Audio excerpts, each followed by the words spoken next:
अपनी पीठ थपथपाता है। लेकिन ठहरिए, क्या आपको पता है कि महाभारत के एक पन्ने पर आज से 5000 साल पहले ही बायोजेनेटिक्स का सबसे बड़ा राज लिख दिया गया था। कौरवों का जन्म किसी माँ की कोख से सामान्य तरीके से नहीं हुआ था।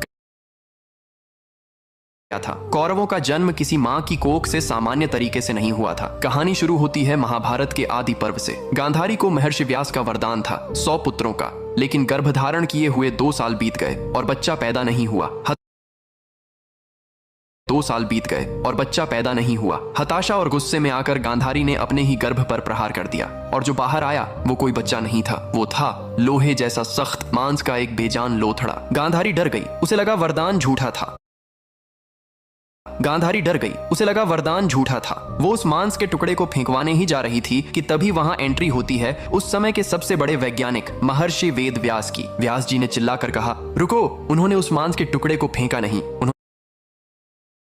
रुको, उन्होंने उस मांस के टुकड़े को फेंका नहीं, उन्होंने ठंडे पानी से उसे धोया और फिर उस एक मांस के पिंड के 101 सूक्ष्म टुकड़े किए। लेकिन अब सवाल था, इन्हें जीवन कैसे मिले? यहाँ व्यास जी ने आर्टिफिशियल वूम्ब यानी कृत्रिम गर्भ की तकनीक का इस्तेमाल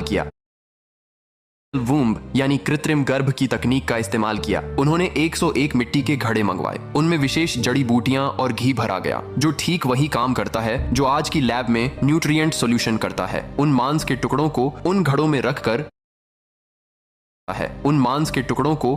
में रखकर सील कर दिया गया और एक नियंत्रित तापमान पर रखा गया। यह दुनिया की पहली इंक्यूबेशन लैब थी। समय पूरा होने पर उन घड़ों से एक एक करके 100 पुत्र और एक पुत्री दुशला का जन्म हुआ।